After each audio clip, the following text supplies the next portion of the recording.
Hey everybody, I am here for Fresh New Voice of YA, and I am going to be reading from Paranormalcy by Kiersten White. And yes, I got an ARC, which is fantastic, but I'm actually giving it away to somebody, so I will eventually be buying a hardcover, which will be a lot of fun. So anyway, so I'm going to be reading from just a little bit into the book, and the book starts off with one of Evie's assignments, and she has gotten back to um, her workplace, I guess, like headquarters, and is with her boss. And she just went through her follow up and is getting ready to leave, but she has something else that she needs to ask. And so, yeah, I hope you guys enjoy, and we'll go ahead and start reading. She turned her attention back to the papers. I started to get up, then paused. She looked up. Is there something else? I hesitated. But what did I have to lose? It'd been a couple of years. Might as well ask again. I was wondering, about maybe I'd like to go to school. Normal school. Raquel sighed again. This was more of a sympathetic, I know what it's like to be a human wrapped up in all this nonsense, but if we didn't do it, who would kind of sigh. Evie, honey, you know you can't do that. Why? It wouldn't be too hard.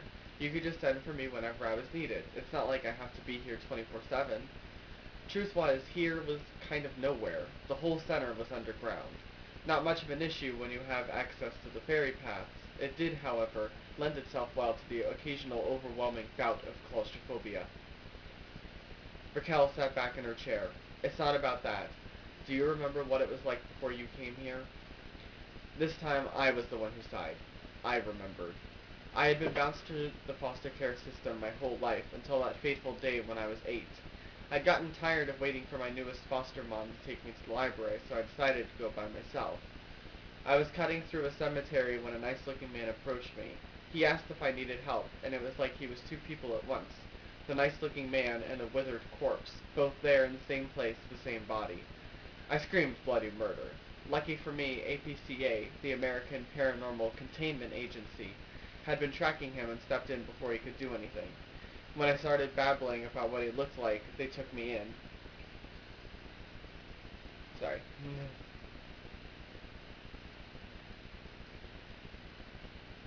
Turns out my ability to see through paranormal's glamours to what they are underneath is unique. As in, no other human on Earth can do what I do. That's where things got really complicated. When other countries got wind of what the APCA had, they freaked out. The UK especially. You wouldn't believe the level of paranormal activity they deal with there. They reached a new treaty forming IPCA, the International Paranormal Containment Agency. The key items in the treaty being international paranormal control cooperation and, oh yeah, yours truly. So I had to admit Raquel was probably right. My life in containment sometimes sucked, but at least I had a home, one where I was wanted. I shrugged, pretending I didn't care about school anyway. Yeah, cool, whatever, I'll talk to you later. I felt her eyes on me as I walked out. It's not that I'm not grateful to IPCA. I am. They're the only family I have, and things are better here than they had been in the foster system. But I've been working full time since I was 8, and sometimes I get tired. Sometimes I get bored. And sometimes I want more than anything else in the world just to go on a freaking date. I went back to my unit. To my unit. You know where that. I had a pretty nice setup: a small kitchen, bedroom, bathroom, and the main room with my awesome TV. The white walls in my bedroom had long since been covered. One was dedicated to posters of bands and movies I liked. Another was draped with an awesome hot pink and black leopard spotted curtain. A third wall was my canvas. I wouldn't call myself an artist, but I had fun painting whatever came to mind.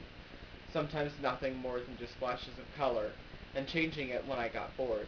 The paint was probably 2 inches thicker now than when I moved in.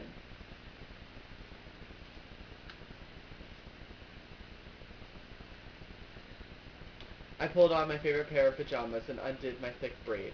Somehow microwaving dinner and watching a movie won out over doing homework. I must have drifted off to sleep at some point, or maybe I was just half asleep, I don't know. But I'm sure I was dreaming, because I kept hearing a strange voice, almost singing, "Eyes like streams of melting snow, cold with the things she does not know." Over and over again, that line, in the most haunting way. It was as if the voice was pulling me, calling to me.